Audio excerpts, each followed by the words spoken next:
Seja muito bem-vindo ao You Can Movement, este movimento que surgiu com o principal propósito de conectar gente boa, de levar oportunidades e de criar oportunidades também.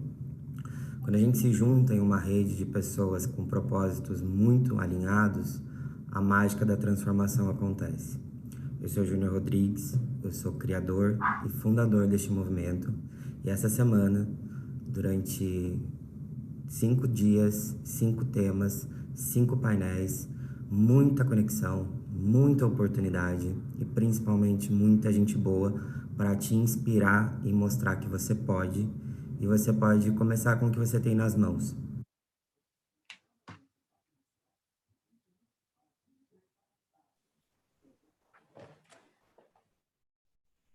Boa noite a todos. Sejam muito bem-vindos à Semana You Can e ao painel do Poder das Vozes Negras. Eu gostaria de começar falando sobre alguns dados e percentuais que eu considero importantes para esse momento.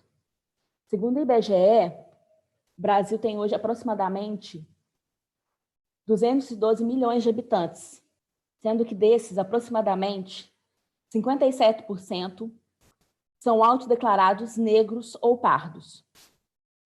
O Brasil é ainda considerado o maior país com população negra fora da África e o segundo país com população negra no mundo, perdendo apenas para a Nigéria.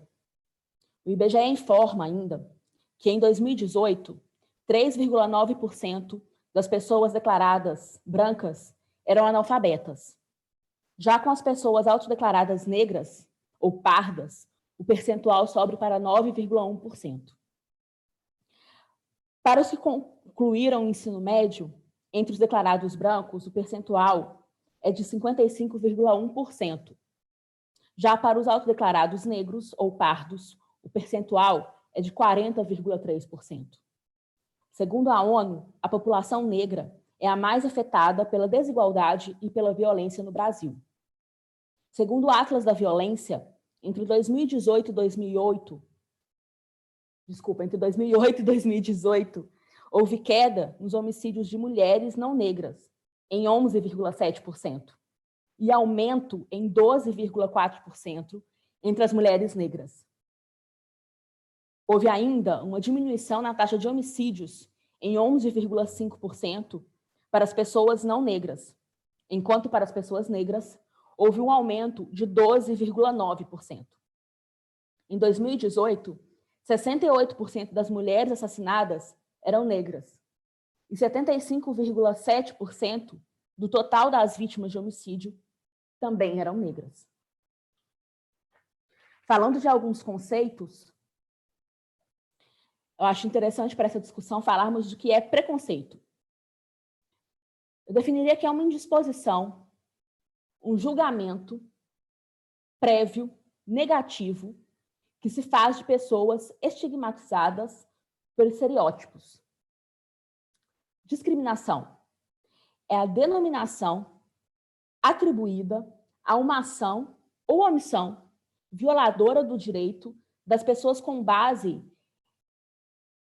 em assimetrias injustificadas e injustiças, tais como raça, sexo, idade, crenças, etc.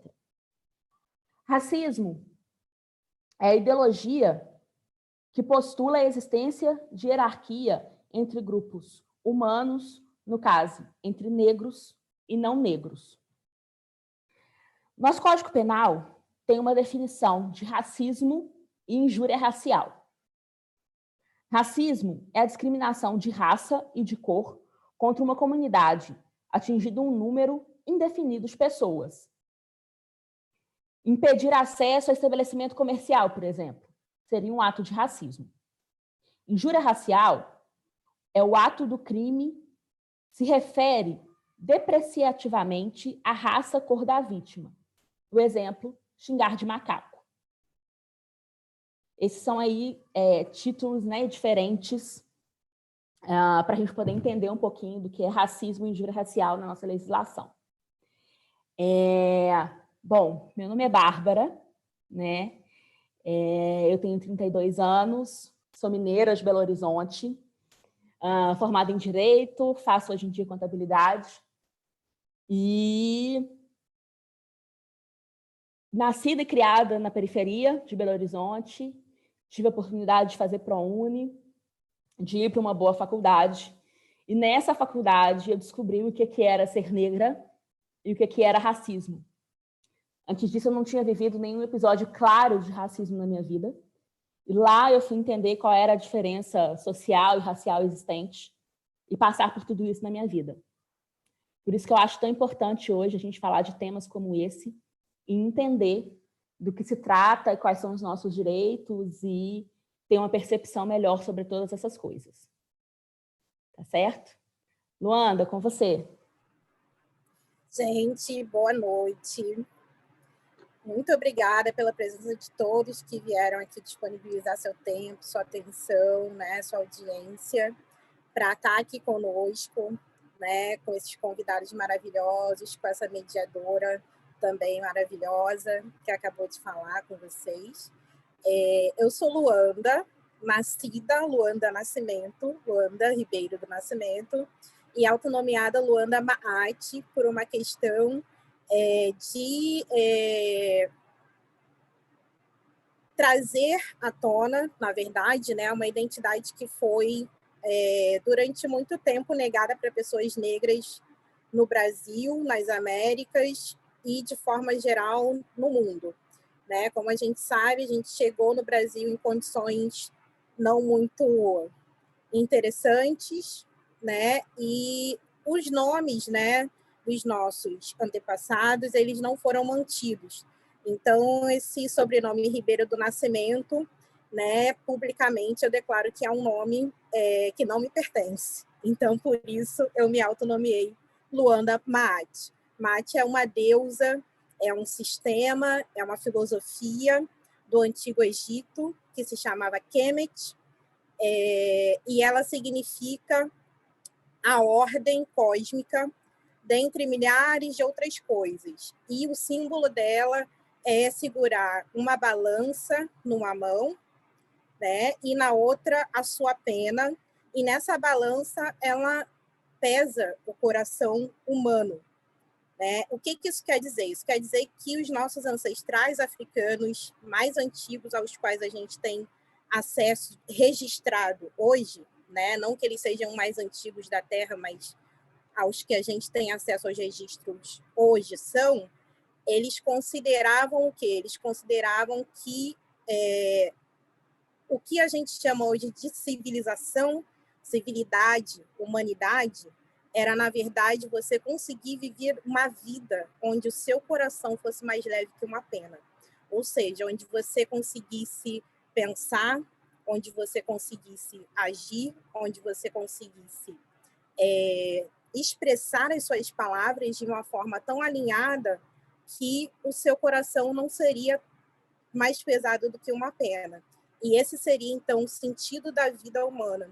Então, é por isso que eu me renomeei Luanda Maat, em deferência a essa filosofia e a esse modo de vida dos nossos ancestrais, que eu considero hoje que é o nosso caminho para o que eu venho chamando de futuridade. Né? Tem muita gente que fala de melhoridade, eu gosto de falar de futuridade. Então, para mim, ancestralidade é futuridade. Então, é com essa fala, né, de grande orgulho, né, de ser negra, porque eu acho que é muito importante a gente trazer essa perspectiva num país onde está o tempo todo, como a Bárbara falou, nos marcando socialmente, seja para morrer, para ter pior atendimento nos estabelecimentos comerciais, para ter crédito mais negado que outras pessoas, para ser parado, infelizmente, né, pelos agentes do Estado, e milhares de outras coisas que a gente pode ficar aqui relatando, como a Bárbara trouxe nas estatísticas, que a gente consiga falar que, para além disso, somos muito mais. Né? E é por esse ser muito mais que, obviamente, a estrutura do racismo existe e persiste no mundo. Então, né, nesse sentido, eu quero abrir a fala para os nossos convidados. A gente está hoje com a Ale Garcia, com Alan Soares e com a Lucinaira. Então, eu vou deixar eles livres, né, para que eles possam, na verdade, compartilhar com a gente um pouco da trajetória deles, das vozes, né, negras deles, do poder da voz de cada um.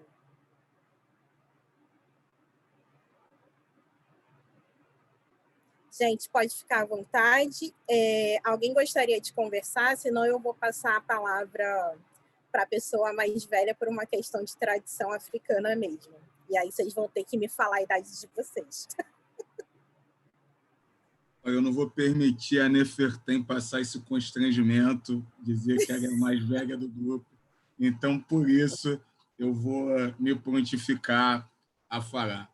Pois bem, até antes de me apresentar, eu queria chegar e fazer uma conexão entre o que a Bárbara falou e o que a Luanda falou. A gente tem que começar a distinguir coisas como violência de racismo. A Bárbara disse que só presenciou a ideia de ser uma mulher negra quando ela estava na faculdade, porque foi quando ela vivenciou racismo. Ela não vivenciou racismo na faculdade, ela vivenciou violência. Porque quando ela estava na faculdade, ela foi violentada. Alguém pode ter dito que ela era macaca, ou então ela foi tratada de forma diferente dentro da faculdade, então ela tomou uma violência mais explícita. A mesma coisa que aconteceu com o Neymar, agora jogando futebol. Alguém chegou e chamou o Neymar de macaco. Na lei, seria injúria racial. Então, ele foi vítima de uma violência. Então, a maioria das pessoas começam a virar a chave majoritariamente quando ela é vítima de uma violência. Mas a Bárbara já tem várias histórias de racismo que são muito anteriores a esse episódio da escola.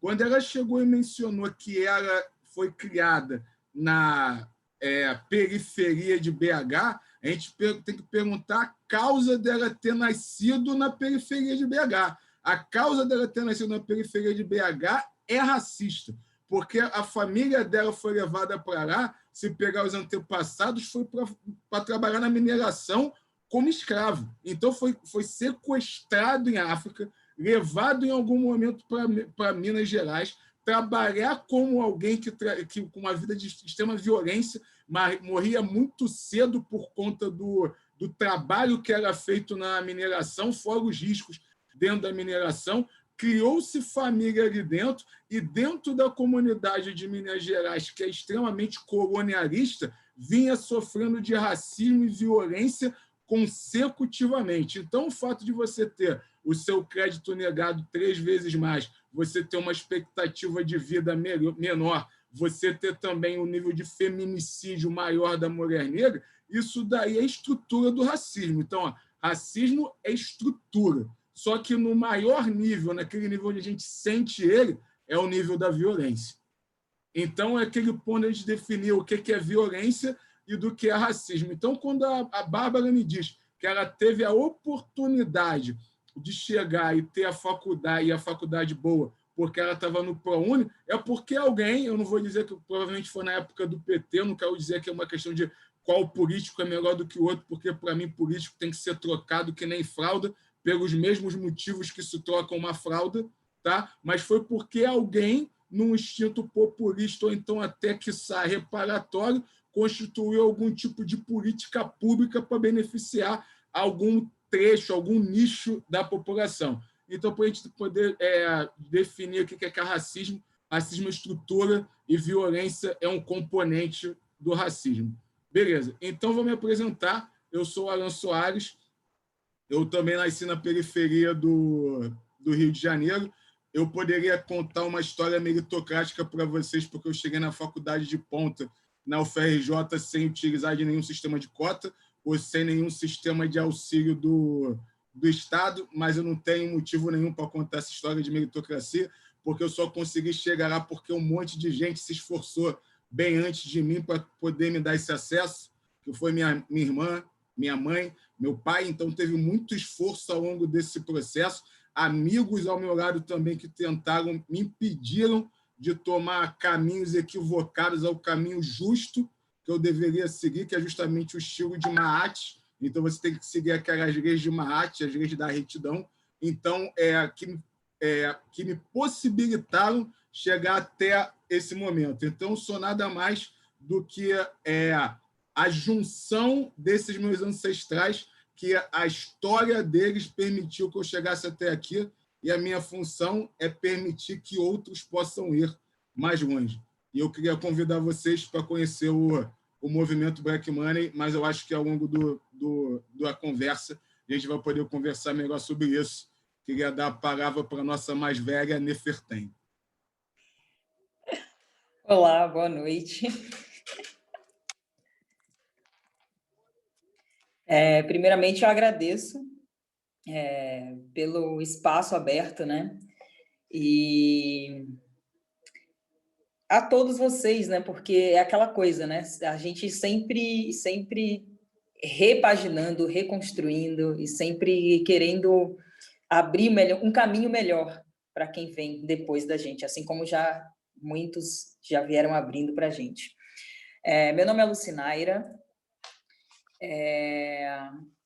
Eu utilizo o nome Session Nefertem, mais precisamente Nefertem, por um processo de iniciação à filosofia quemética. Isso já ocorreu há alguns anos. E eu nasci em Salvador, na Bahia, mas a minha família é do Recôncavo, logo eu tenho já uma história um pouco mais pautada ali no Recôncavo, na minha primeira infância. E como toda família preta brasileira, não toda, né, uma grande maioria, a nossa grande maioria cresce, nasce e se desenvolve na periferia, né? Então, eu cresci em Salvador, na minha primeira infância, e morei em Cajazeiras por um tempo. Depois, a minha família se mudou aqui para São Paulo, onde a gente foi morar em Carapicuíba. E depois de Carapicuíba, aqui em Guarulhos, onde eu estou até hoje. E, enfim, eu trabalho como modelo também já há alguns anos e me envolvi, né, com o yoga a partir do momento em que eu parei de praticar ginástica olímpica, quando criança ainda. E por encontrar similaridades e por não querer perder a questão do movimento, eu encontrei esse caminho, e é um caminho que eu tenho me colocado até hoje, assim. E depois de um tempo, né, me envolvendo sobre as questões de autoconhecimento e tal, eu me deparei com a cultura quemética, a cultura dos nossos antigos ancestrais, até então datados, né, os mais antigos, porém a gente sabe que tem uma história anterior a essa, mas aonde há comprovações escritas, chegamos ali. E é só uma ideia rápida, assim, eu vou deixar isso para a gente continuar conversando depois, para expor como isso tudo reflete em minha vida, né? Porque é uma situação onde eu percebo que foi um caminho relativamente arrancado da nossa população preta, principalmente da mulher, onde a gente reconhece que a cultura quemética ela é pautada basicamente na existência e na ação da mulher. Enfim, mais ou menos isso. E a gente pode conversar mais ao longo do caminho. E eu queria agradecer, né, novamente aos envolvidos pelo espaço e pelo momento de troca muito valioso aqui entre a gente. Maravilha. Passo agora minhas palavras de agradecimento a estar aqui hoje. Boa noite a todos, um grande prazer, uma grande satisfação. Meu nome é Lê Garcia, eu sou de Porto Alegre, nasci na Restinga, a maior periferia do sul do Brasil, uma periferia, como bem disse o Alan, e como toda periferia criada por motivos racistas, um bairro totalmente criado para se extirpar do centro da cidade as pessoas negras e pobres que estavam enfeiando aqueles espaços que hoje são espaços de elite aqui em Porto Alegre. Então, esse já foi um dos motivos que me fez nascer com uma grande consciência sobre minha posição na sociedade, sobre o motivo de eu e minha família estarmos ali nesse lugar tão extirpado do centro da cidade de Porto Alegre, nesse sul do Brasil, que é um lugar extremamente racista, colonialista e que acha que é focado somente por gerações germânicas e italianas. Eu, felizmente, nasci com uma consciência social desde muito cedo, com um pai que me abastecia com muitos livros, muita cultura musical negra, e fortaleceu em mim um senso de empoderamento desde muito, muito cedo, o que veio a desenvolver em mim, introspectivamente, a necessidade de trazer, né, para a superfície o poder dos negros que eu consumia com um privilégio desde a infância, através de literatura, através de música, e isso se tornou cada vez mais evidente à medida que eu crescia, em que eu tive, por N motivos que não vale a pena ser contados aqui, mas que eu tenho o prazer de ser contado em algum momento mais oportuno, ter me tornado um publicitário, um diretor de criação, um dos pouquíssimos diretores de criação negros do Brasil. Eu falo muito constantemente que nós podemos ser contados nos dedos de menos de 2 mãos, e é ao momento que eu comecei a chegar em um lugar chamado de elite, em que eu posso ter decisão sobre fatores midiáticos, exposição midiática das pessoas negras, isso começou a me incomodar cada vez mais, essa discrepância entre o número de pessoas que nós somos no Brasil, o nosso número gigantesco, e a nossa pouquíssima representatividade na mídia de maneira geral. No entretenimento, na publicidade, onde 78% das pessoas retratadas são brancas. Esse incômodo de não nos vermos na TV, não nos vermos nas mídias de maneira geral, somado à minha consciente e crescente consciência intelectual, e some-se a isso ao fato do meu filho ter nascido, fez com que eu começasse a me perguntar cada vez mais, né, que histórias meu filho vai ouvir sobre pessoas negras como nós.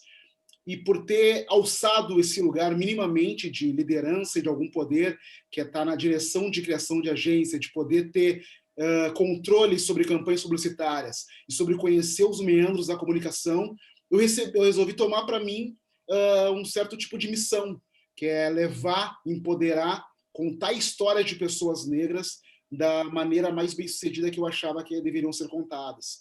E a partir disso eu criei um podcast chamado Negro da Semana, com uma premissa muito simples, que é a cada semana contar a história de uma pessoa negra fundamental para que nós nos conhecêssemos cada vez mais, para que nós nos orgulhemos cada vez mais, para que essas histórias possam servir de inspiração e de empoderamento para outras pessoas negras do país. Esse projeto cresceu muito, teve uma receptividade muito grande. Eu cheguei a alguns lugares que eu não achei que eu chegaria tão rapidamente, alcançando alguns destaques que para mim são fundamentais e tocando o coração de muitas pessoas, né, de todo tipo, tocando muitas pessoas negras do Brasil todo. Em breve eu me dei conta de que precisava também ter representatividade visual disso, então criei o canal no YouTube, e hoje o que eu faço é contar histórias sobre cultura e pessoas negras em todos os lugares e plataformas que forem possíveis. Então eu conto através de vídeo no YouTube, através de vídeo no IGTV, através de podcast, através também de threads no Twitter, através de posts no Instagram. É isso que eu falo, porque eu quero empoderar, eu quero inspirar através das nossas histórias, e eu faço isso através do @Negro da Semana e do meu próprio @LeiGarcia. Eu espero que vocês possam chegar até lá para conhecer um pouco mais dessas histórias e me ajudar a compartilhar isso e empoderar mais pessoas negras ainda no Brasil inteiro.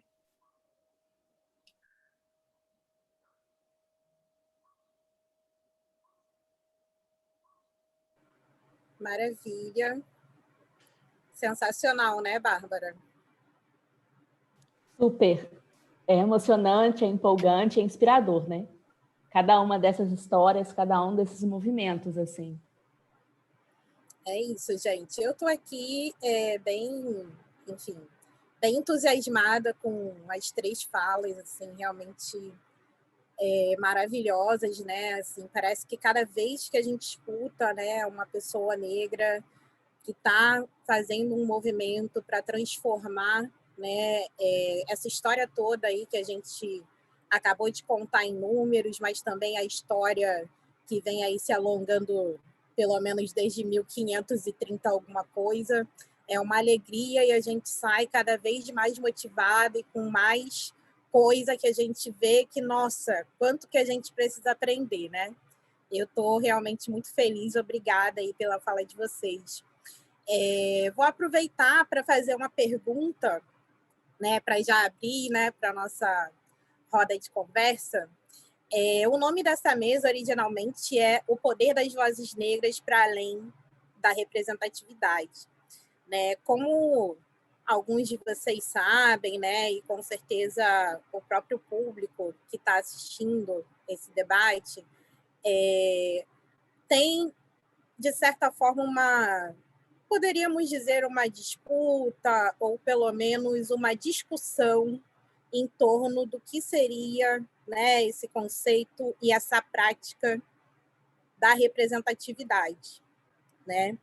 Então, nesse sentido que a gente colocou realmente esse subtítulo para além da representatividade como uma provocação reflexiva, né, para a gente refletir junto, né, sobre o que seria representatividade nesse sentido, né, específico que a gente está falando da população negra no Brasil, né? E eu queria deixar um pouco dessa pergunta para vocês, e aí vocês fiquem à vontade para responder, tá?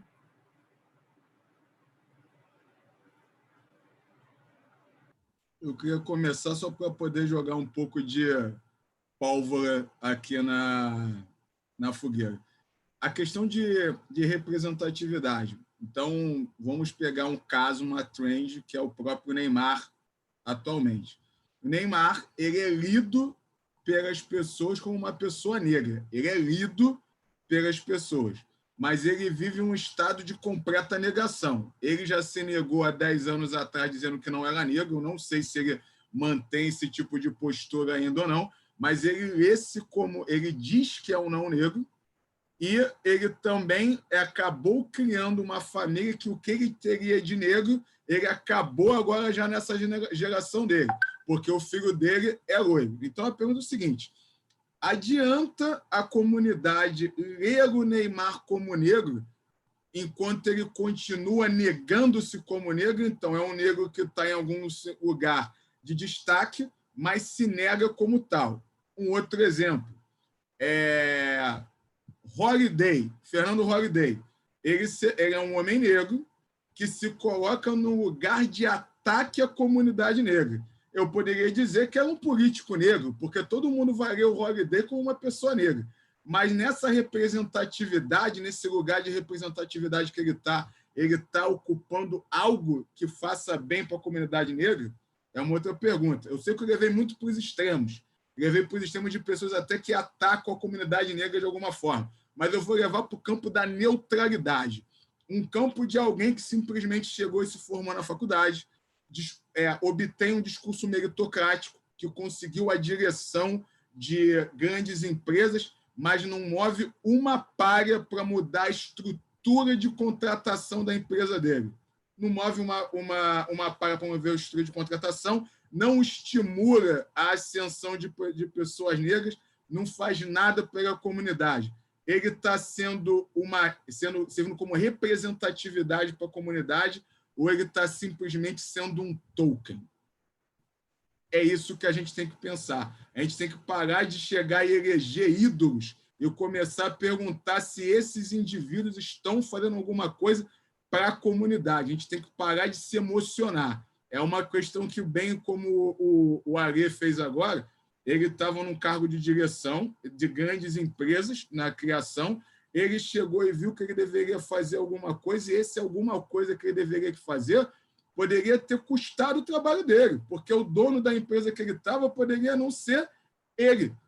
Então, ele teve que fazer uma aposta quanto a isso. Então, a gente tem que valorizar aquele indivíduo que ele vai e faz alguma coisa apesar do risco. Esse é o ponto que eu queria levantar. Queria aproveitar a fala do Alan, ele trouxe essa questão sobre a minha posição. Eu acho fundamental isso. Eu acho fundamental também trazer aqui que eu me encontro numa situação de exceção realmente, né? Eu sempre me lembro disso, não só pelo fato de eu estar na posição em que eu estou, mas principalmente pelo estado em que eu estou. Então, eu ainda trabalho em agência, Eu não uso muito o termo sorte, mas eu tenho a oportunidade de trabalhar em um lugar realmente interessado em transformar a representatividade em prática e agir ativamente para isso. Cheguei num nível de respeito dentro da agência que eu estou, depois de mais de 15 anos, trabalhando entre São Paulo, Porto Alegre e Santa Catarina, em que eu posso realmente e ativamente ter decisões estratégicas para ter o maior número de contratados negros dentro da empresa, em cargos de liderança, em cargos decisórios e críticos na publicidade, que um dos locais, principalmente a área de criação, em que números do Brasil, a cada 1.000 pessoas em agência, somente 35 pessoas são negras. Em cargos de criação, isso é ainda menor, em cargos de alta liderança, é ridículo o número.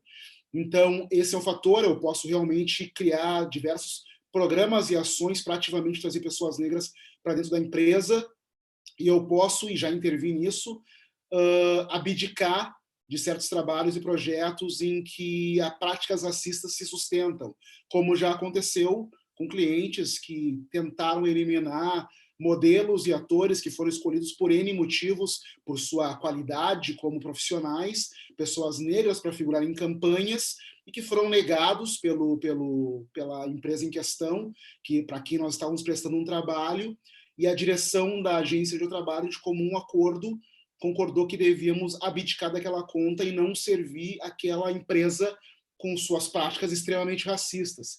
Então, realmente, estou numa situação em que eu me forjei de elementos extremamente positivos para me fortalecer na minha luta de realmente e do meu princípio, que o meu princípio é o seguinte: qualquer pessoa negra, para mim, ao alcançar o mínimo patamar de possibilidade de mudança na sociedade, que ela pode usar o seu mínimo poder para mudar alguma coisa, trazer um negro para junto de si, seja você dono de uma banca de frutas e pode trazer um outro negro para te ajudar a vender, ou seja eu como um diretor de criação e agora como criador de conteúdo, em que eu posso me cercar de pessoas negras e dar trabalho e dar posição para elas de liderança, eu acho que todo negro deve fazer isso. Eu acho que realmente é uma obrigação da pessoa negra, com o mínimo poder, trazer outros negros para junto de si. E eu acho que isso aumenta a representatividade de maneira natural e de maneira muito prática.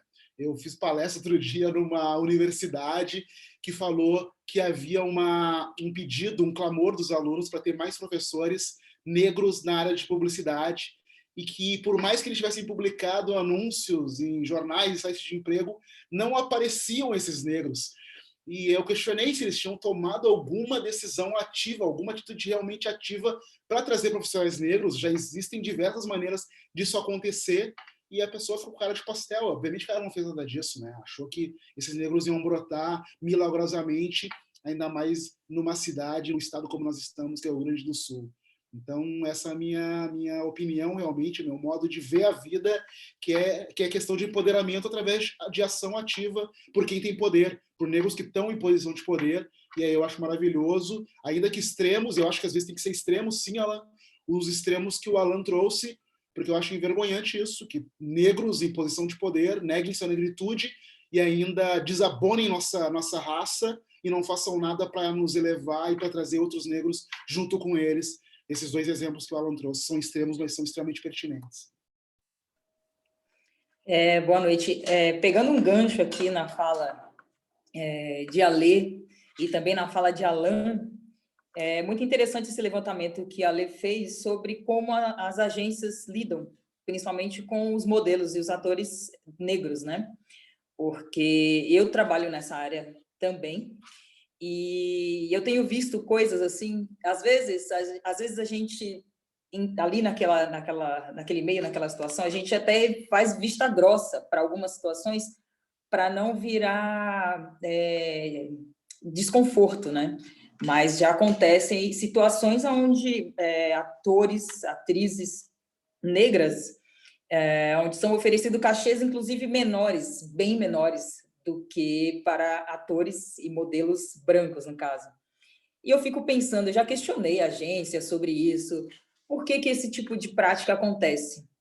E a gente sabe que essa prática acontece pela estrutura do racismo e ela precisa, na visão de quem exerce, né, ser mantida. Para a gente simplesmente está aqui para quebrar essas estatísticas. E sobre a provocação que Alan deixou, é muito mais do que necessário a nossa população preta, num todo, não se emocionar com os elegidos, né, pela mídia, enfim, pela população no geral, com a influência gigante da mídia, inclusive. Porque, inclusive, nas minhas conversas internas, assim, com amigos e tal, a gente fala muito sobre isso, né, sobre como o nosso povo ainda anda muito emocionado, muito inflamado, quando elege uma personalidade preta, só que aquela personalidade preta ela não representa. Para além da representatividade, né? Porque não é só estar ali e passar a imagem de uma pessoa preta e tal. É aquilo que a Lê falou, é sobre como agir, né? Sobre como, já que você está numa posição X, você tem condições, sim, de indicar um colega ou outro. Isso não aconteceu somente com o Neymar, a gente sabe que isso já aconteceu com alguns outros jogadores e cantores, e enfim, um dos entre aspas, maiores jogadores do mundo, assim, considerado do mundo, que é brasileiro, ele já deixou essa semente, assim, bem plantada, sabe, sobre como Neymar vem agindo hoje em dia. Eu não queria citar nomes, mas, enfim, acabei citando o nome do jogador. De um dos jogadores, né? Enfim, essa questão da representatividade para a gente, eu vejo que ela ainda bate muito vaga, porque a partir do momento que a gente exerce o nosso papel com excelência, que a gente exerce aquilo que a gente está trilhando com excelência, não tem por que falar que está representando, porque já é a ação em si, já é a excelência do ser que veio com melanina para esse mundo, sabe? E é para além do que a população queira ver.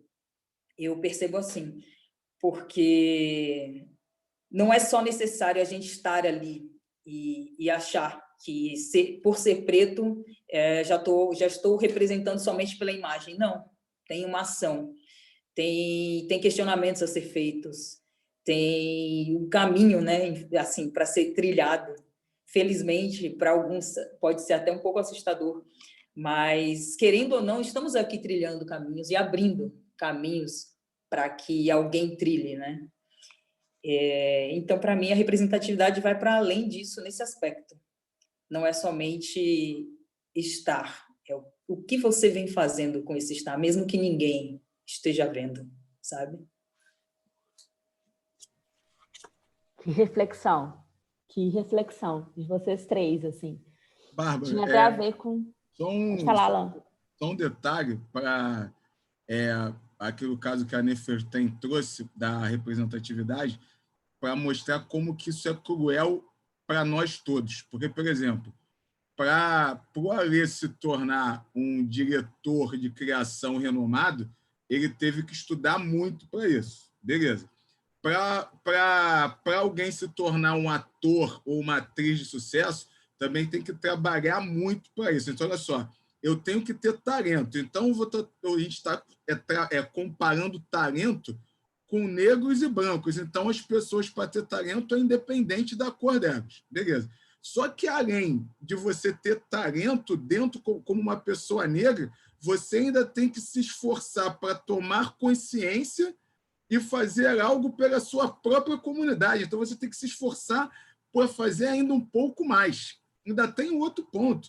Se você erra, você é cancelado por todo mundo. Se você erra, a sociedade branca te cancela com estalar de dedo. E se você erra, a tua própria comunidade te cancela.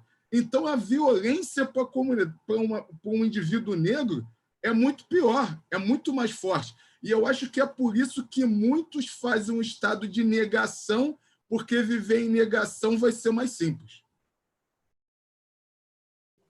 É verdade. De certa forma...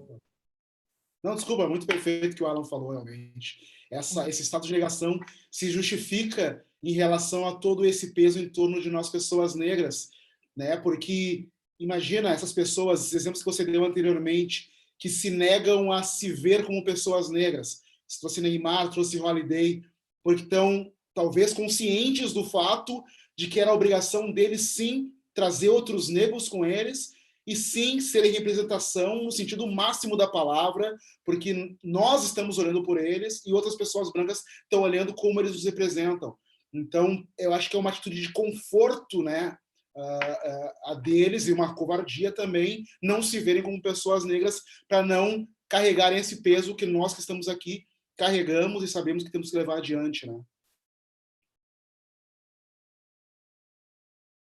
É incrível para mim que vocês ainda conseguiram responder uma pergunta que eu ia fazer, assim, porque eu ia perguntar o que para você significa ser negro no Brasil. Então, de certa forma, vocês responderam, né? Que não significa só a imagem do negro, mas também essa postura, esse fazer, né? Essa representatividade, né? Que foi a própria pergunta da Luanda aí, e o que isso tudo complementa. Então, com isso, eu queria fazer uma outra pergunta, que ela é até um pouco abrangente, mas que eu acho que é muito importante da gente falar, principalmente se tratando do mês que a gente está, né, nesse setembro amarelo aí, que eu acho que é importante a gente falar pelo menos um pouquinho disso, que é a saúde mental negra, né? A gente começa a perceber que tem uma distinção muito grande em termos de saúde como um geral, assim, né, das pesquisas que a gente encontra hoje no mercado, entre negros e brancos, né, principalmente autodeclarados. E aí eu queria que vocês falassem um pouquinho, né, desse conhecimento de vocês, o que vocês entendem aí sobre isso, sobre essa saúde mental nossa, assim, né, da população negra no nosso país, o que a gente enfrenta com relação a isso. É isso.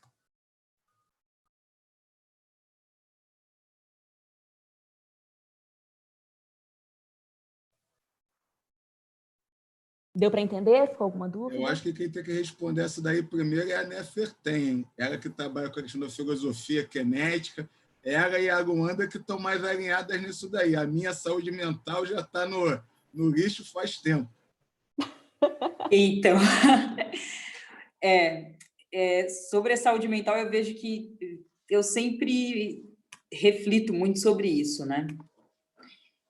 Para um preto viver na América não é tão simples, não é tão tranquilo quanto para muitos parece, né? Porque comprovadamente, assim, o que se passa do lado de cá do Ocidente já é por si só danoso à população preta, porque imagina você tudo bem que o ser humano ele se adapta, né? A gente, ainda mais a gente que tem melanina, a gente se adapta. Mas imagina um corpo, né, retirado de um espaço e sendo forçado a sobreviver num outro canto, onde tem que sofrer uma série de adaptações. E a gente vê isso hoje em dia. Por exemplo, quem é a maioria da população em situação de rua? Quem é a maioria da população em situação de problemas psíquicos, inclusive na rua? Quem é a maioria da população feminina com problemas uterinos?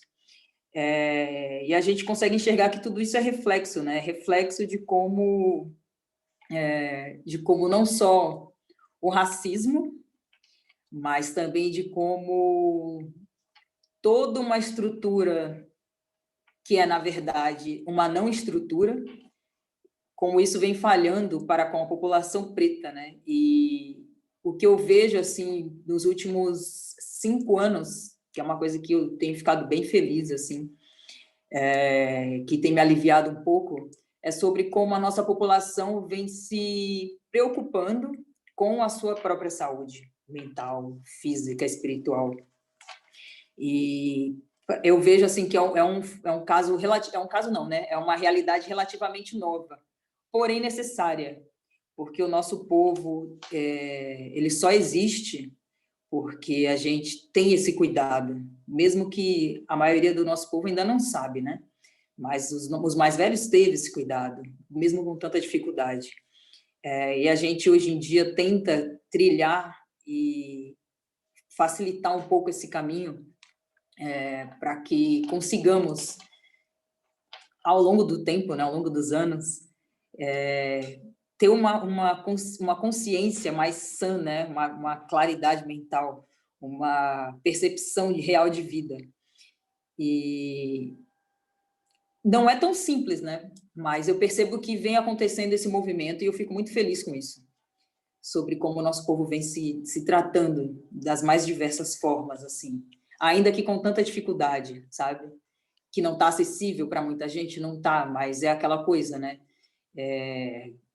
A gente vive de um lado da cidade, um pode ser considerado classe média, enfim, coisa e tal, mas no final todos acabam tendo contato com alguma percepção, com algum ponto de vista, com algum conhecimento, com algum cuidado. E ainda mais nesse período de pandemia, eu percebo assim que a rede em si, ela vem se expandindo nesse aspecto, sabe? E como os contatos para com esse mesmo cuidado com a saúde mental, ele vem sendo intensificado. E eu acho isso muito interessante. Muito interessante. Enfim, eu sei que é um longo caminho a ser percorrido, mas eu percebo que estamos no caminho.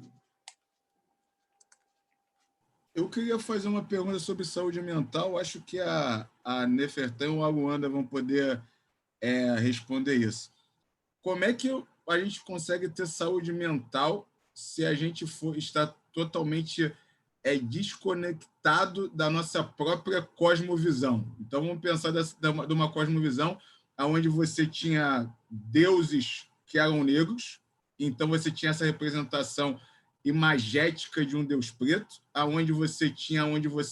onde a civilização ela foi criada, tinha uma ideia também que não existia um conhecimento material, o conhecimento era, na verdade, espiritual, então a vida material era transitória para depois voltar à sua vida espiritual de origem, que você está totalmente desfragmentado da onde você nasceu, desfragmentado da tua própria cosmovisão, e você vive na ideia de cosmovisão de um outro, e ainda sendo subjugado nessa sua cosmovisão, como é que você vai encontrar saúde mental? Eu não consegui ainda compreender como encontrar isso vivendo nesse inferno.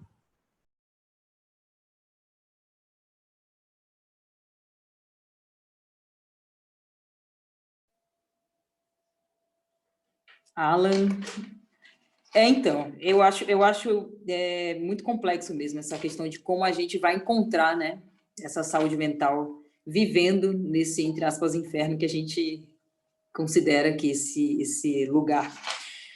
Enfim, no meu ponto de vista, a questão embora desfragmentados, né, o nosso ponto de partida somos nós mesmos, né, sempre. Nesse caminho de você tentar se reconectar com si mesmo, é o caminho que eu vejo, assim, como experiência própria, e eu vejo que se é possível para um, mesmo com tanta dificuldade, é possível para todos, porque nós partimos do mesmo ponto, do mesmo princípio.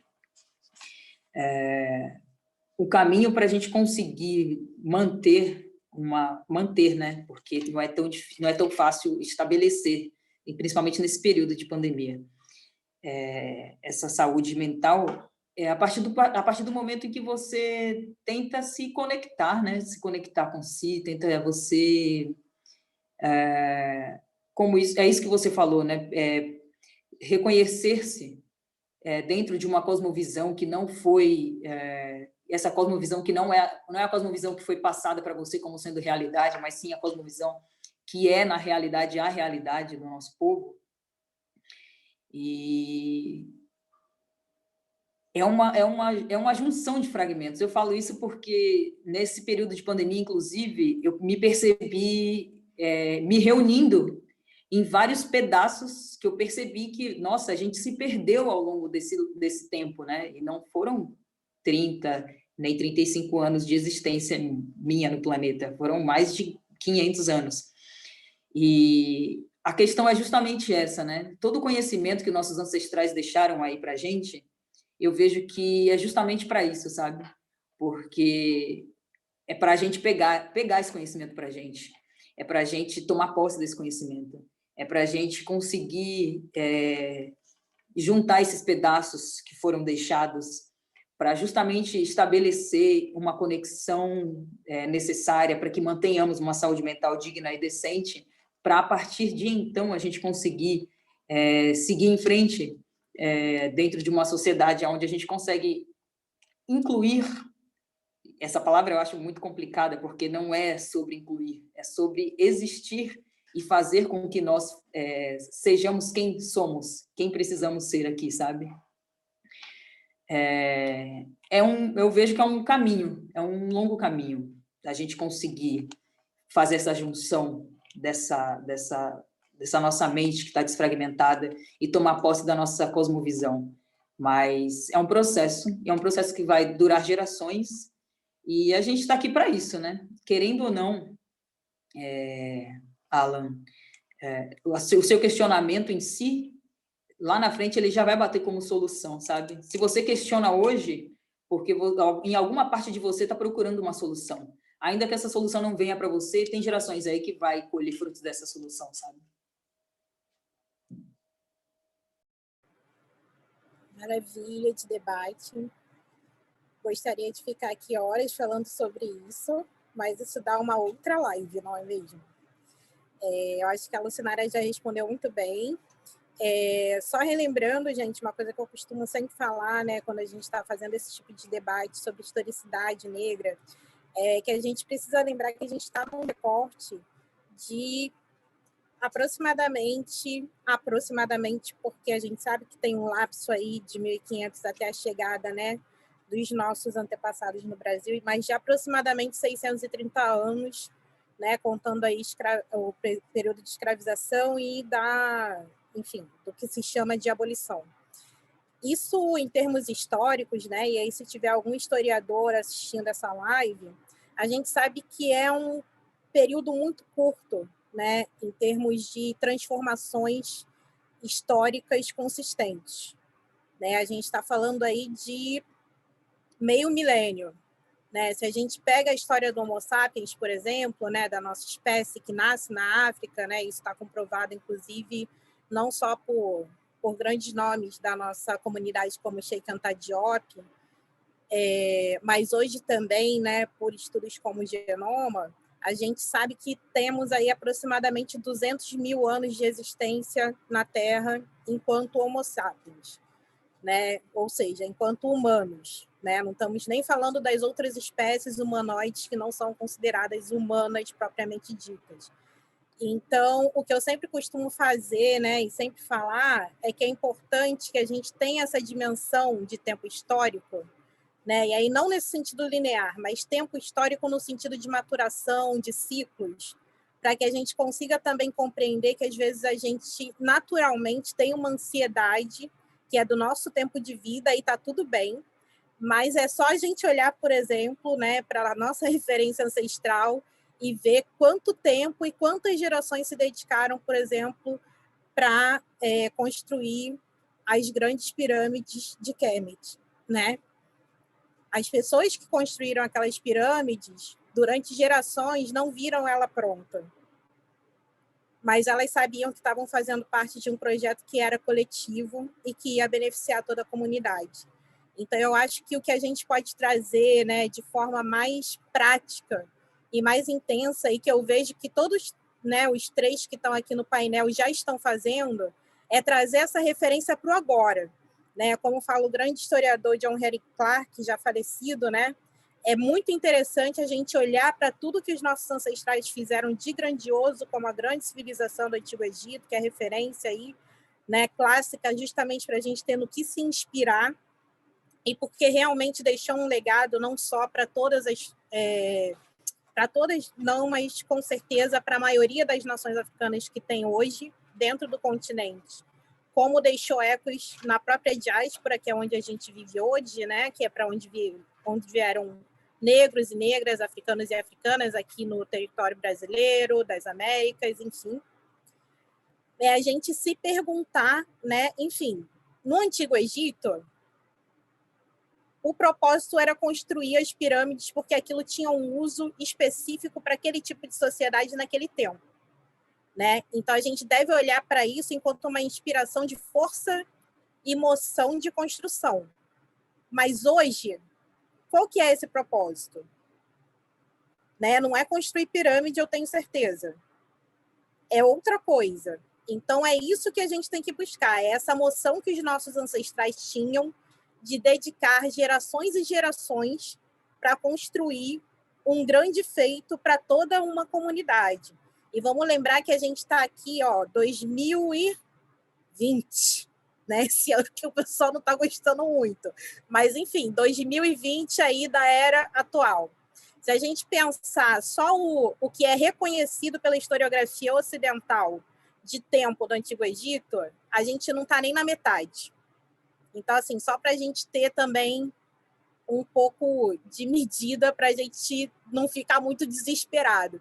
Então, acho que a saúde mental pode vir desse lugar também, desse lugar de reconhecer que os nossos ancestrais já deixaram muita coisa pavimentada para a gente retomar, né? E retomar no sentido mesmo de trazer para a gente, de falar que é nosso, de assumir, né? De se incorporar e vestir esse espírito, né? E não um espírito caçador dos outros, né? Tipo, o que o outro está fazendo ou está deixando de fazer, mas o que eu posso fazer e deixar de legado para a minha comunidade. Dito isso, tem algumas perguntas já do público, e aí eu vou puxar uma aqui que tinha bastante a ver com o que vocês estavam falando, que é o seguinte: uma pessoa do público está perguntando aqui, como se manter firme e não desistir? Né? Tem muito a ver com tudo isso que a gente estava falando agora. Como se manter firme diante de tantas barreiras? E aí vocês fiquem à vontade, tá? Se o Ale quiser vir. Olha, eu falo demais, mas eu vou ser curto dessa vez, eu juro. A Luanda chegou e parafraseou o John Henry Clarke. E uma frase também digna do John Henry Clarke, ele falava do faça o seu melhor trabalho. Então, você se manter firme é você dormir com a consciência e acordar com a consciência de que você precisa fazer o seu melhor trabalho. Isso vai te dar força para continuar, porque você tem um propósito. Então, quando você encontra o seu porquê, você continua através do seu porquê, independente de qual seja o obstáculo. Você vai encontrar meios para contornar esse obstáculo.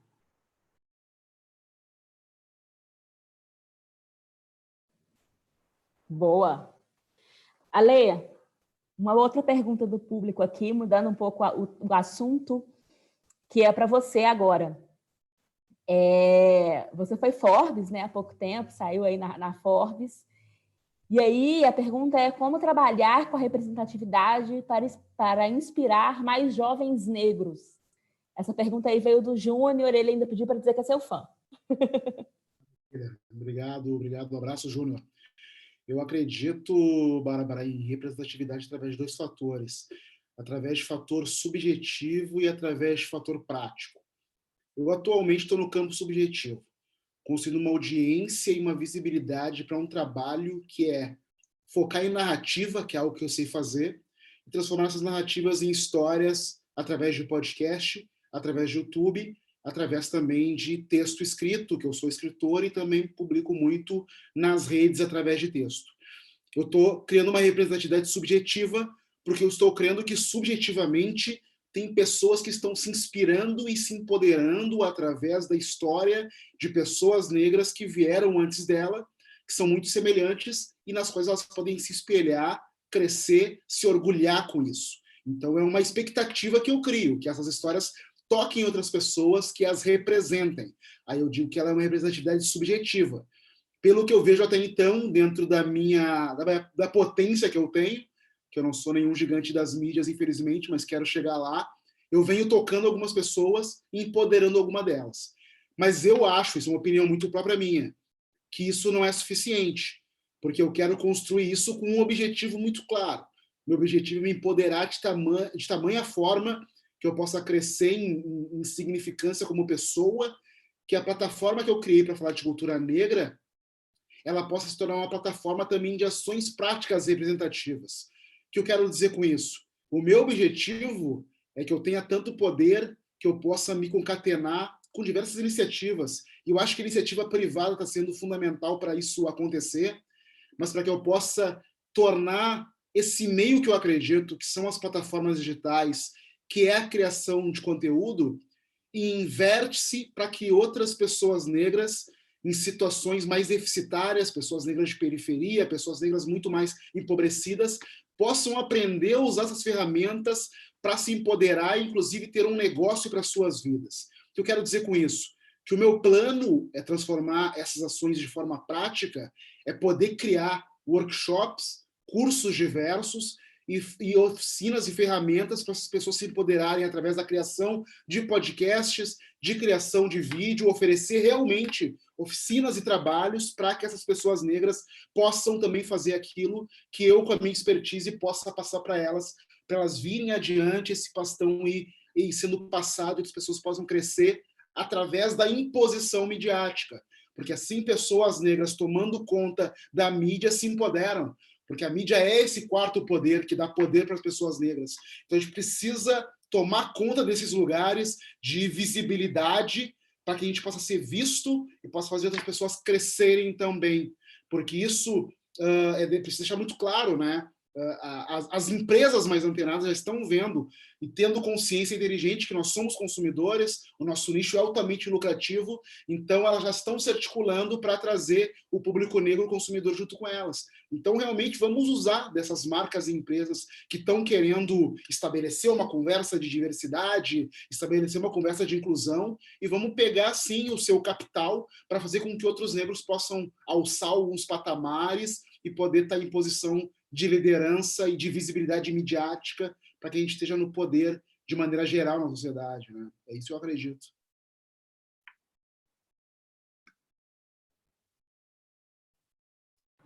Maravilha, gente. Tem mais algumas perguntas do chat, então eu já vou passar para elas para a gente poder contemplar o máximo de perguntas do público. E aí tem uma que foi feita já tem um tempo, que é perguntando se há diferenças, né, na forma em que você sofre o racismo, por exemplo, para pessoas que moram na periferia e que não moram na periferia. E aí se haveria diferença, por exemplo, entre negros, né, por exemplo, por conta de classe. Né? Se negros que estariam numa classe, por exemplo, considerada média ou alta, eles teriam benefícios com relação a outras pessoas negras. Alguém quer começar? O Alan, de repente? O Alê? São maldosa, o Alan provavelmente está sendo maldosa com esse teu tratamento, Luanda, na boa. Não, eu falei Alan ou Alê. Quer falar, Alê? Eu acabei de responder. Passo a palavra para o Alan, não sei que não queira, senão eu posso... Não, vai nessa.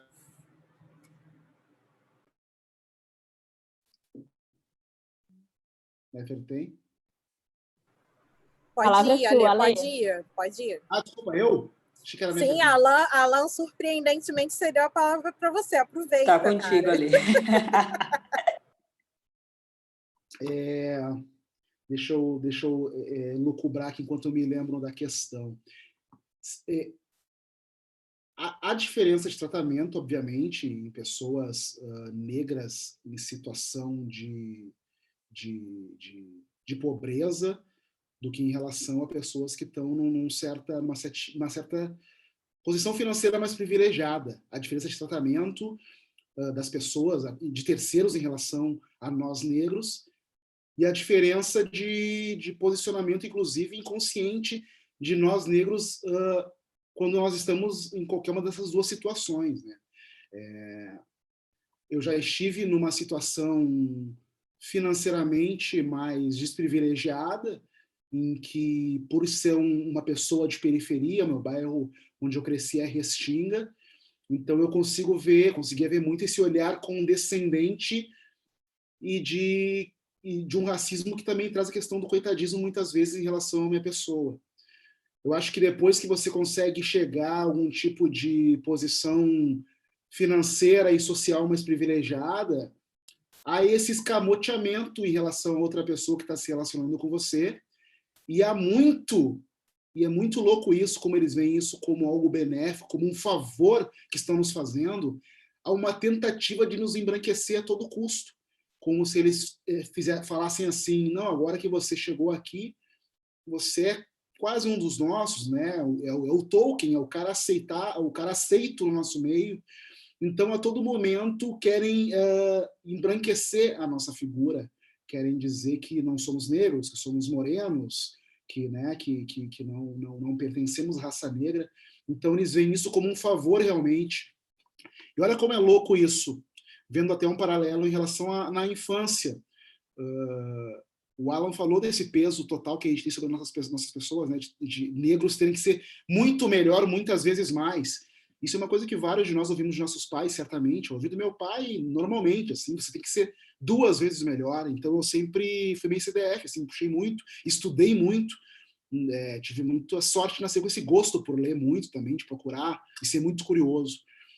E aí, no bairro em que eu cresci, na Restinga, periferia, muito natural ver, né, crianças negras correndo pela rua, de pé descalço, jogando futebol, parecem à toa, né? E eu sempre fui muito focado, e tive meus pais muito próximos de mim e tal, e era casa, estudo, colégio, etc. E aí, quando eu comecei a conviver com os comerciantes do bairro, que estavam numa posição um pouco acima, comerciantes brancos, em relação aos negros moradores, os comerciantes brancos se referiam a mim, quando eu contatava com eles, um cara me falou, e nunca me esqueci isso, acho que foi uma vez só, mas isso fica muito marcado, né, que ele falou assim para mim, você é um negrinho de alma branca, como ele via aquilo como um elogio, como se eu, por ser um garoto mais articulado, um negro que não está correndo ali de pé descalço, sem camisa pelas ruas, como um selvagem, eu tivesse num patamar acima e ele, querendo me passar um totem de respeito, me fala que é porque minha alma é branca, né? E eu, naquele momento, já consegui negar que isso não tem nada a ver isso, sabe? Porque eu, criança, já tinha muito meus ídolos negros, meus sambistas todos lá, meu pai me trazia os vinis para dentro de casa, então eu já conseguia ter esse empoderamento negro desde muito cedo, assim, né? Sou negro total, para com isso. Então, eu acho que isso é um exemplo muito básico dessa diferença que há quando a gente consegue algum tipo de ascensão, nós negros, seja intelectual, seja financeira, as ruas geralmente estão realmente relativamente próximas, né? Que é o branco querer nos embranquecer e nos aceitar naquele momento, porque já não somos além de negros pobres. Então tá, tu é negro, chegou aqui, vamos relevar isso, vou te deixar penetrar nessa roda de elite, mas vou querer te embranquecer no meu discurso. Eu vejo muito isso, assim, sabe? E alguns negros se deixam comprar por essa artimanha. Muitos desses negros que o Alan trouxe de exemplo, que a gente vai relembrar aqui toda vez, sim, que se deixam levar, estão lá, né, numa posição de liderança, sendo tokens de caras que estão sendo oportunistas em utilizá-los politicamente ou numa esfera política e se deixam se deslumbrar e deixam de dizer que são negros e deixam de ser representativos para a população negra como eles deveriam ser, né? É muito fácil pessoas com essa falta de consciência se deixarem levar. Então, a gente tem que estar lembrando eles a todo momento e lembrando a todos os negros que estão nos ouvindo, que vão ascender muito, que quando a gente chegar lá em algum lugar, por menor que seja, a gente tem que continuar muito convicto da nossa negritude e trazendo outros negros para junto da gente. Perfeito. O Ari esmiuçou tanto o assunto que nem deixou oportunidade para os outros completarem. Mas eu sou um cara teimoso, eu sou insistente. O único ponto que eu ia colocar é que a gente pode perceber que quando nós estávamos naquele ambiente periférico, a gente era mais vítima de violência. Então, quando você está mais na periferia, você é mais vítima de violência do que quando você começa a ascender socialmente. Como o Ari falou, começa a escamotear. As formas que o racismo perpetua, penetra, ele começa a ser diferente. Digamos que quando você é mais novo, você tem violência, você é mais hipersexualizado. Depois, quando você começou a ter mais dinheiro, eles precisam de montar estratégias para manter esse dinheiro dentro da comunidade deles, não dentro da tua comunidade. Então, eles vão empurrar para você, para o homem negro, a modelo branca, vão empurrar para a mulher negra aquele amiguinho branco que é legal, branco salvador, etc., justamente para esse dinheiro sair da sua comunidade. Nem para a tua família o teu dinheiro fica mais. Ah, não, você não tem que mais voltar para aquele lugar de selvagem. Vamos gastar o dinheiro aqui no Itaim, vamos gastar o dinheiro aqui na Brigadeiro Faria Lima, em Ipanema, vamos gastar o dinheiro aqui em Jurerê Internacional. Não, que isso, não vai visitar aquele pagode lá de Bárbaro, não. Eu concordo plenamente com tudo isso que Alan falou. E tudo isso aí, Alan, reflete sobre como a saúde mental da pessoa envolvida nessa questão está afetada, né? Porque imagina, uma pessoa que cresceu na periferia, sabe o impacto que aquilo tem na vida dela, sabe como que ela pode alterar aquilo ao longo dos anos de vida dela, inspirando e ali, né? Trabalhando junto com as pessoas daquele lugar, mas se deixa seduzir pelas propostas, né? Do ambiente, enfim, de tudo isso aí que você citou. Isso demonstra plena e nitidamente como a saúde mental da pessoa que se deixou seduzir por todo esse ambiente, essa falácia, essa coisa toda, está afetada, né? Porque se há um comprometimento em ascender e ascender os seus, porque sendo ele uma consciência só, não tem como a pessoa deitar, né, para uma situação como essa. E é o que a gente mais vê acontecendo, infelizmente, principalmente na América, principalmente na América do Sul, aqui no Brasil. E é muito complexo, né? A pessoa, nós, né? Porque eu não vou terceirizar esse papel, não, porque eu vou assumir isso para mim também, porque somos. É muito complexo a gente parar e perceber, peraí, por que eu estou fazendo isso, né? Peraí, meu dinheiro está indo para... Não está indo para o lugar onde eu pensava que eu poderia, enfim, se é que a pessoa chegou a pensar. Mas é muito interessante refletir e trazer isso para a realidade, eu vejo assim. E é isso aí, Alan, eu concordo plenamente contigo nesse aspecto. Gente, nessa pegada que vocês... Eu queria fazer uma pergunta para todo mundo agora, isso não é só para o pessoal que está na mesa, é uma pergunta para todo mundo refletir. É uma questão de, quando a gente fala dessa violência e quando você ascende socialmente desse escamoteamento, reflita quantos afetos você teve que chegar e romper. Porque ao longo do teu caminho profissional você veio fazendo algumas amizades, beleza? Que poderiam ser amizades com pessoas não negras, pessoas brancas. Mas quando você mergulha no teu nível de consciência, quando você assume esse nível de consciência, você se torna intolerante para várias outras coisas. Você se torna um indivíduo chato. Você se torna um indivíduo que não aceita mais aquele tipo de conversa ou não vai naqueles mesmos lugares aonde as pessoas iam antes. E você acaba, então, se fecha por algumas oportunidades que poderiam ser profissionais, como é o caso do que o Arê chegou e acabou, na própria empresa, desistindo de alguns contratos. Você desiste de trabalhar em algumas empresas, desiste de relacionamentos por conta disso. Então, o ponto é, quais são os tipos de perda e níveis de perda que cada um aceita ter? Foi como a Nefertém se colocou. Quando ela se coloca nessa situação, eu sou um agente, estou envolvida, até que ponto eu estou disposta a fazer tal coisa? O quanto eu perco? E como já dizia titio Malcolm X, aquela pessoa que é mais temida é aquela que não tem nada a perder.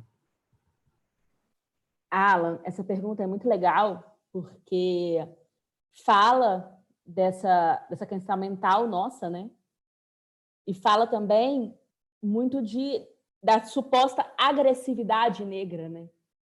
A gente é visto muitas vezes como agressivo em muitas situações, enquanto a gente está simplesmente demonstrando ou se posicionando sobre algo.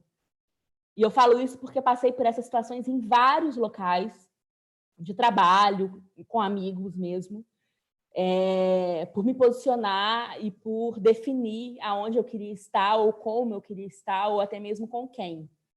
Eu estou passando por uma nova mudança no meu perfil de trabalho, e aí a gente vai vendo quanto que isso é definidor da gente.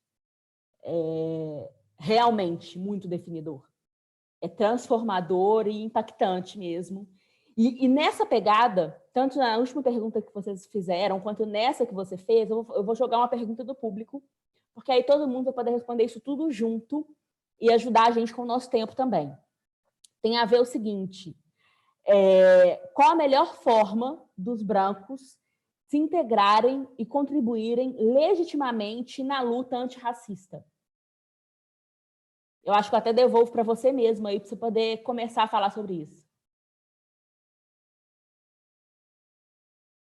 Devolver para quem? Para você mesmo. Alan. Nossa, essa daí é uma pergunta bem difícil. Vocês devem ter visto o Roda Viva com o professor Silvio de Almeida. O professor Silvio de Almeida ele chegou que o racismo ele não vai conseguir ser superado enquanto os brancos se envolverem nessa superação. Eu ouvi aquilo e depois eu pensei bem, aí eu pensei numa frase do Stoker Carmichael, que na verdade ele mudou o nome para Kawan Touré. Kawan Touré ele dizia o seguinte, uma pessoa branca ter a ideia de me linchar é um direito dela.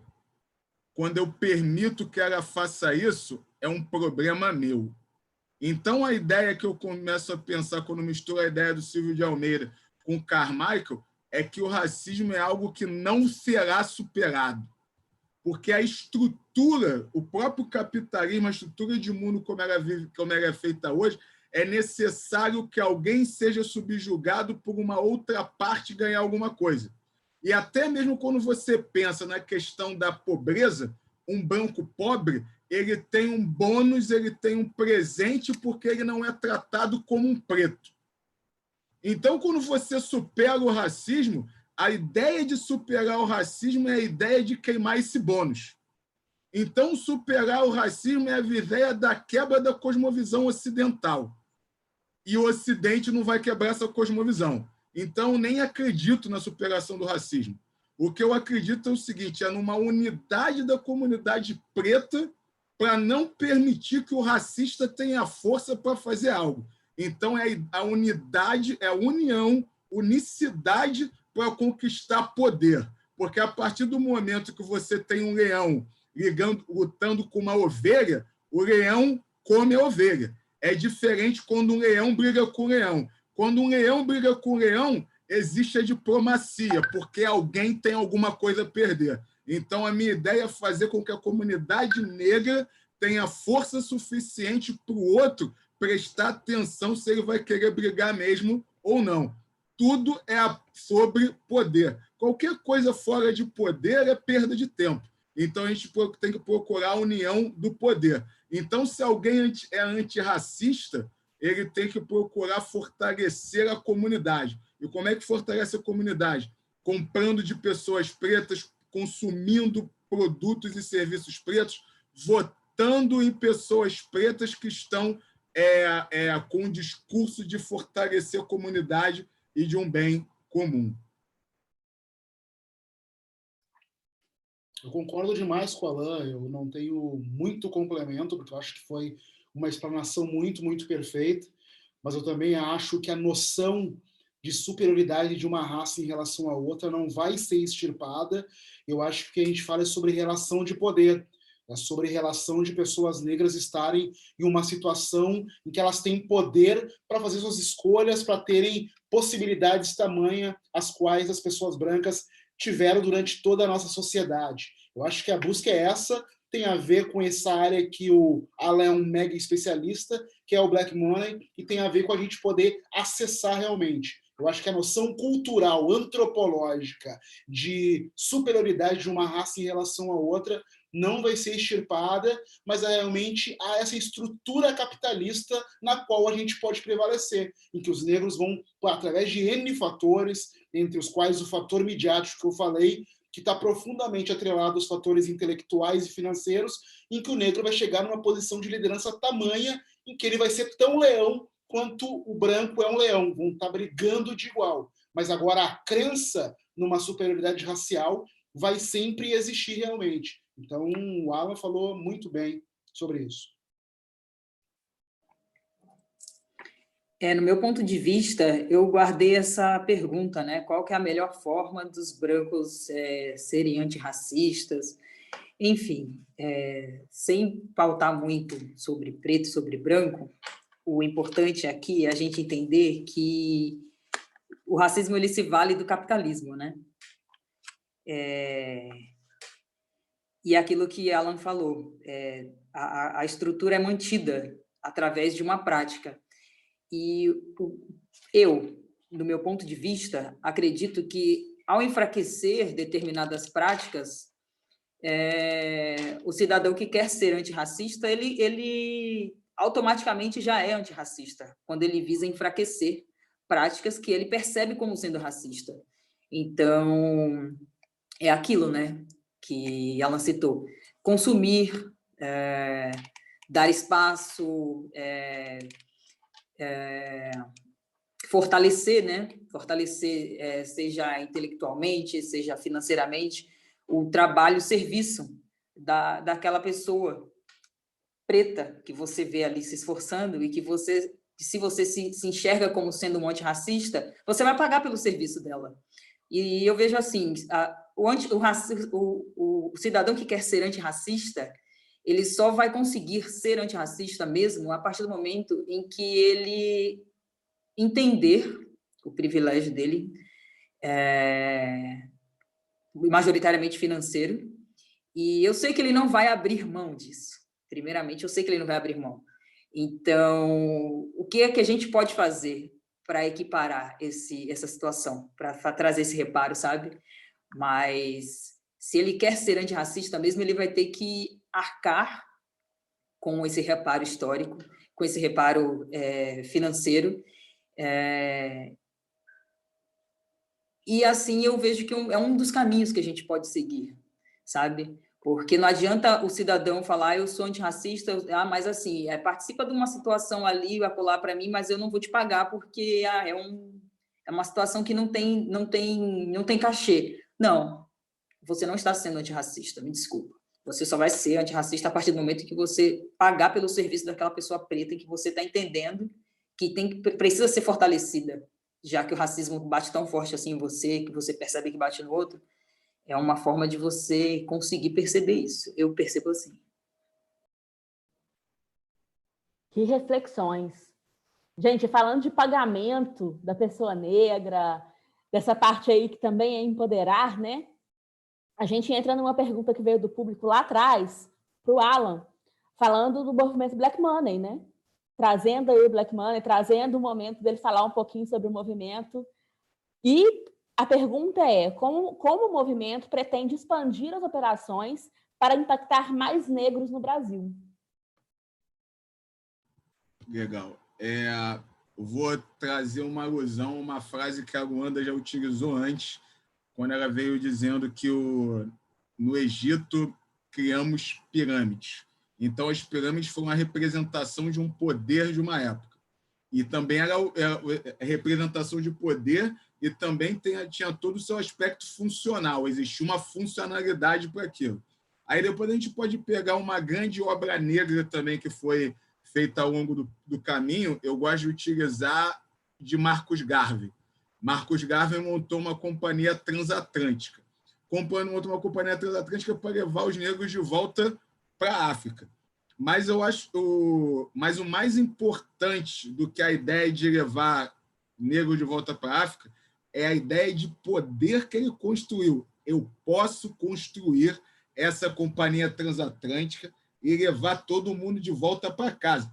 Obviamente, aqueles que desejarem voltar. E como ele mesmo dizia, tem preto safado aqui que eu não quero que volte para a África, que fica por aqui mesmo.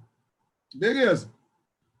Vai ficar por aí. Então, além dele ter construído a companhia transatlântica, ele construiu cooperativas, comprou prédios, e isso tudo era com o dinheiro da comunidade. Então, ele era uma liderança para a comunidade, que ele chegou e mandava uma mensagem de poder para a comunidade, e que a comunidade chegou e acreditou naquilo e confiou naquela mensagem. E não muito à toa, porque Marcus Garvey, W. Du Bois, Madame C.D. Walker eram todos contemporâneos. Então, você via ali uma efervescência no Harley. Eu visitei o Harley para conseguir entender como era aquilo. A questão de unicidade negra é uma coisa bizarra.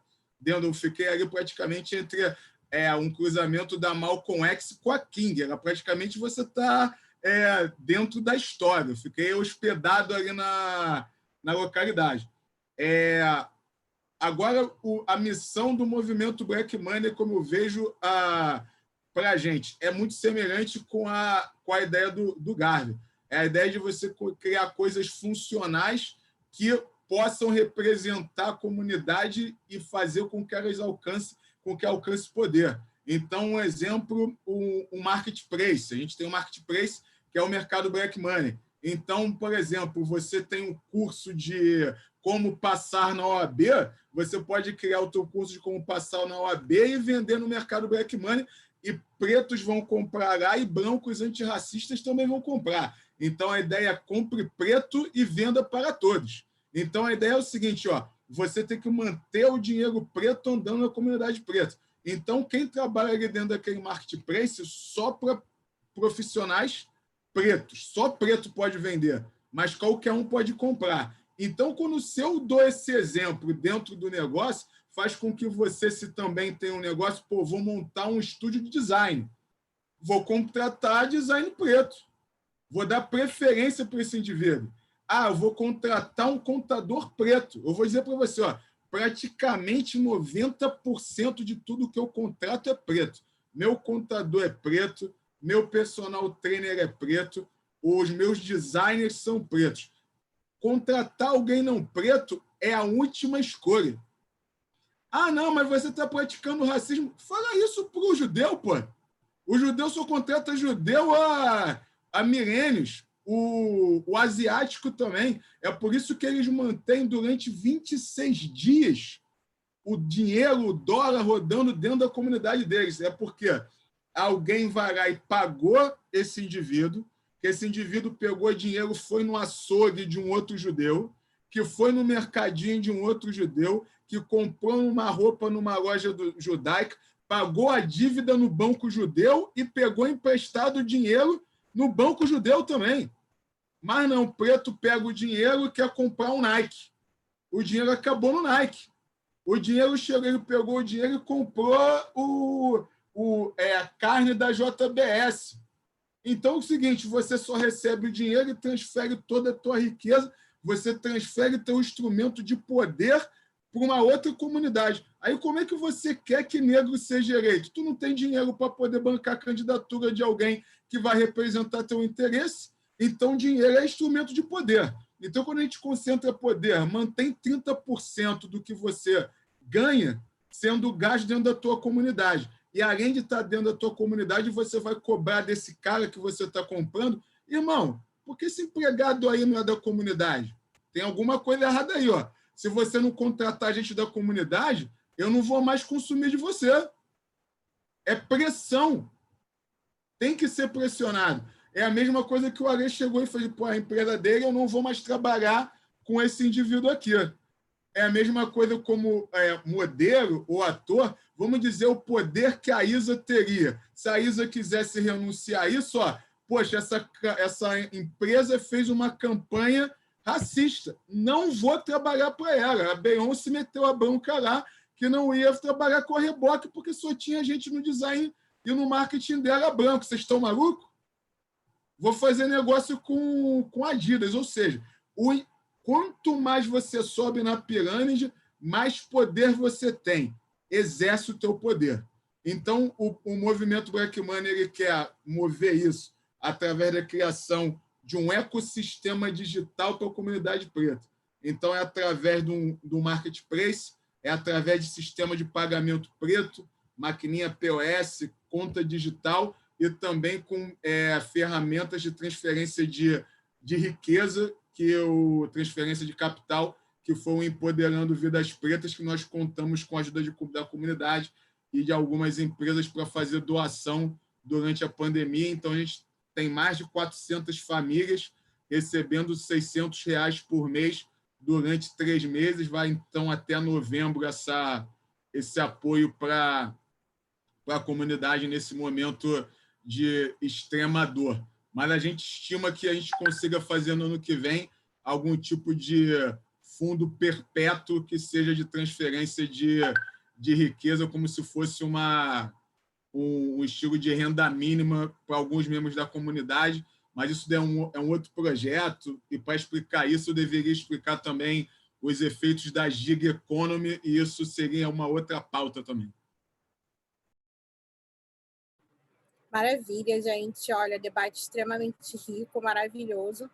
Tanto que a gente está aqui, né, já passando da hora. Já agradeço desde já a disponibilidade de todos os debatedores.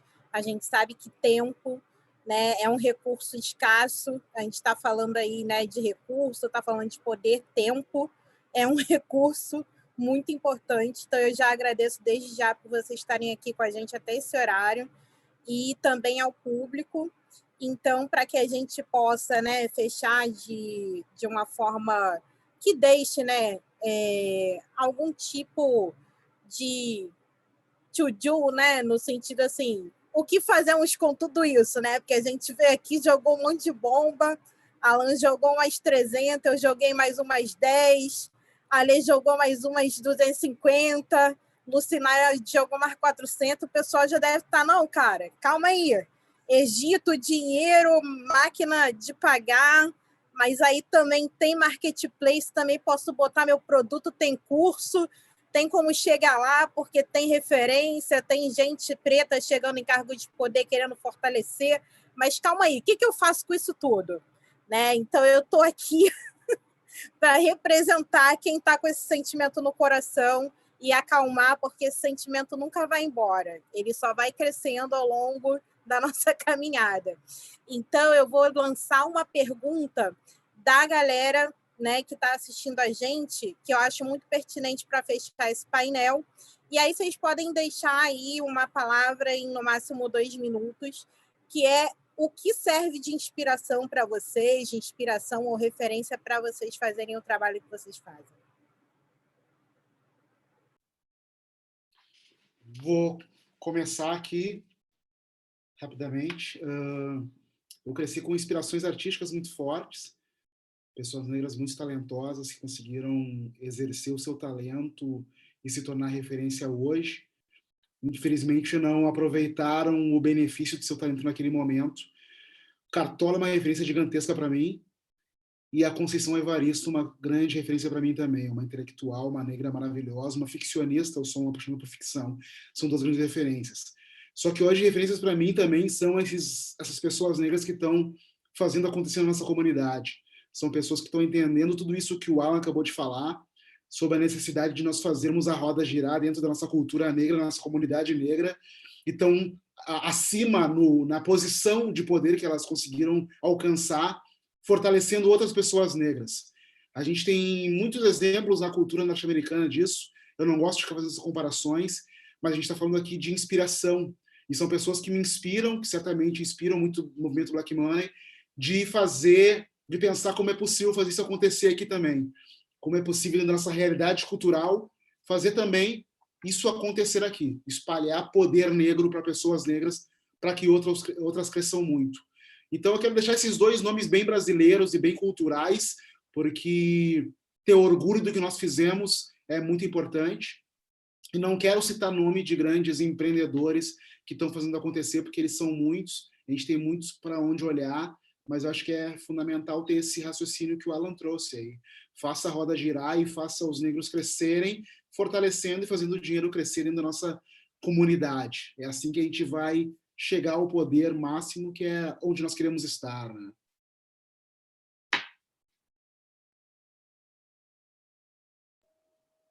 Eu vou dar aqui continuidade. Sobre o que serve de inspiração, para mim é um pouco mais complexo, assim, porque eu tento me inspirar nos humanos, porque somos humanos, estamos todos vivendo uma era de grande importância, mas para mim, assim, uma importância de grande...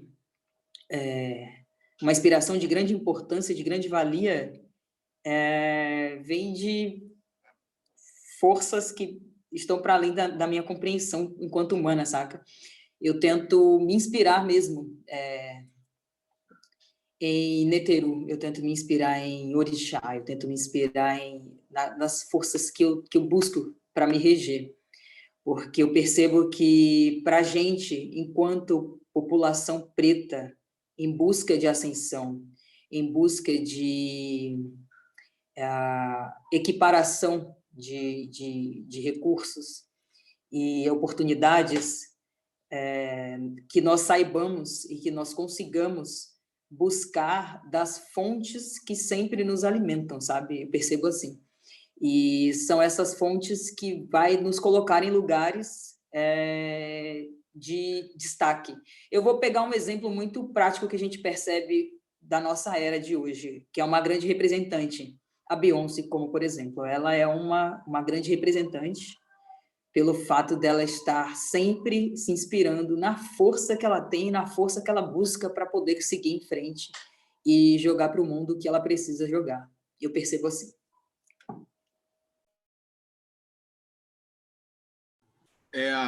Quanto à questão de inspiração, eu diria que são muitos, tanto nacionais quanto internacionais, mas eu prefiro considerar que eles são todos filhos de África, então são conterrâneos, só estão numa outra diáspora. Mas no Brasil, e até uma coisa que eu queria frisar aqui a gente tem que parar de pensar na ideia do preto perfeito. Por que eu vou trazer a ideia do preto perfeito aqui? Vamos falar, por exemplo, Abdias do Nascimento é uma hiperreferência para mim. Existem pessoas que acabam querendo condenar Abdias do Nascimento porque ele acabou tendo o segundo casamento dele com uma mulher branca. Para mim, não cabe. A obra do Abdias não pode ser maculada por um purismo que ele teve no segundo casamento com uma mulher branca. Isso não cabe. É a mesma coisa de você pegar a obra do Malcolm X e falar que no início, antes mesmo dele se tornar o X, ele tinha relacionamento com mulheres brancas. Então, você tem aí no campo, então, a partir de qualquer erro que um membro da comunidade possa ter, é um homem, é uma mulher, e essas pessoas elas são passíveis do erro. O que a gente tem que procurar é o conjunto da obra. O que elas entregaram para a comunidade. Então, nomes como Beyoncé, Jay-Z, Djonga, BK, que são contemporâneos, são excelentes nomes. Colocar a Adriana da Feira Preta, a Nina, do próprio movimento Black Money, a Maitê, são figuras importantíssimas para o movimento também contemporâneo. E aí, quando você vai pegar ao longo da história, você tem Nina Simone, você tem Marcos Garvey, você tem Stoker Carmichael, você tem Ashanti. Então, você tem vários nomes ao longo do processo que você sempre vai poder se inspirar em algum deles, Madame Cid Walker e por aí vai. Então, acho que a gente tem que procurar nesses ancestrais e verificar que muitos deles tiveram até empecilhos muito maiores do que os nossos e conseguiram transgredir. Então, a gente não tem o direito de falar que está difícil, porque para eles estava bem mais do que para a gente. A gente tem que levantar e fazer o nosso trabalho. Gente. Exato. Só, desculpa aqui, pode falar, rapidinho. Meu amor, pode falar. É só dando colando ali um pouco da frase de Alan,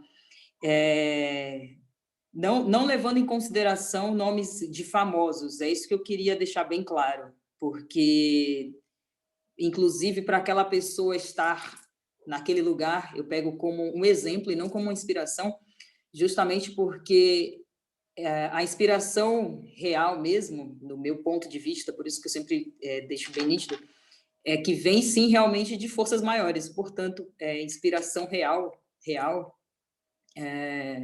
ela está para além do humano. O humano é só uma representatividade de como você consegue dominar a tua situação ali.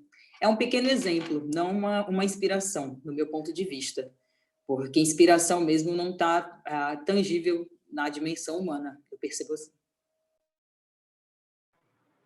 Desculpa te interromper, mas foi super necessária a sua fala, todas as falas foram necessárias. Eu acho que o fato da gente ter passado um pouco do horário só demonstra a riqueza desse painel e que a gente precisa ainda de muitos painéis como esse. Eu estou extremamente feliz de ter participado, de ter mediado.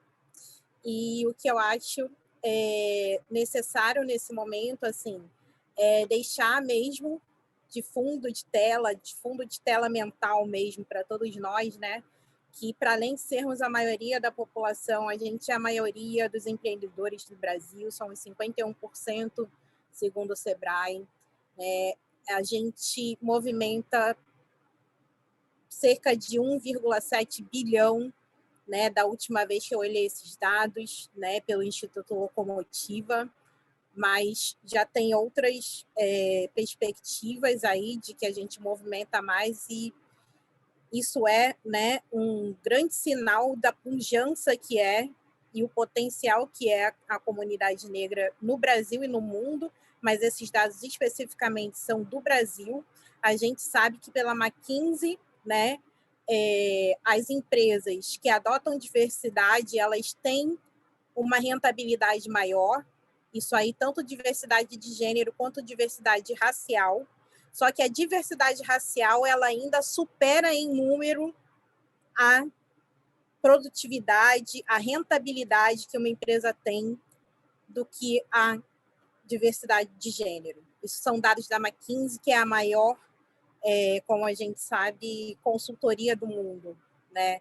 Então, eu acho que a gente precisa, né, sim, olhar para esses números também, né, como uma contrapartida, ou melhor, como um contraponto de tudo aquilo que a mídia, que o sistema coloca para a gente o tempo todo, que a gente sabe que a gente tem que enfrentar, que é a luta contra o genocídio, que é a luta contra as portas fechadas, que é a luta contra estar na base da pirâmide social, coletivamente, homens e mulheres negros. A gente sabe, né, que o marcador social da raça ele é predominante, ele vem antes de gênero, ele vem antes de classe. É por isso que homens e mulheres negros estão na base da pirâmide juntos e recebem menos juntos do que homens e mulheres brancas. Mas a gente precisa também olhar para todo esse potencial que a gente tem. A gente tem uma imensa demanda suprimida, a gente tem um grande mercado de oportunidades, tanto para investidores, quanto para empreendedores, quanto para nós mesmos, enquanto consumidores, tomadores de decisão, investirmos e decidirmos, né, de uma forma mais coletiva, mais inteligente, onde a gente coloca o nosso dinheiro. Né? Então, que a gente possa visitar o site do Movimento Black Money, que a gente possa conhecer mais o trabalho do Ale Garcia e de outros criadores negros, que a gente possa conhecer mais o trabalho da Lucinaira e de outras curadoras e estudiosas, né, dos nossos sistemas holísticos, dos nossos sistemas de mundo que a gente tem para resgatar e para fortalecer esse afrofuturismo, né, que não deu tempo da gente falar aqui, mas tem toda uma escola maravilhosa de afrofuturismo produzindo coisas fantásticas. Então, que a gente possa olhar para essas outras narrativas, essas outras possibilidades de ser negro no Brasil, de ser negro no mundo, e que a gente possa se inspirar e que esse painel tenha sido somente uma pílula para que a gente possa continuar trilhando essa caminhada juntos. Eu estou realmente muito grata, muito emocionada, muito feliz. E quero dizer que esse papo não termina aqui. Acompanhem toda semana do You Can Movement. e acompanhem também os nossos convidados, que a gente com certeza vai continuar nesse processo junto com vocês. Inclusive, amanhã, né, gente, tem o painel de diversidade aí, para todo mundo acompanhar e seguir aí no mesmo horário, tá certo?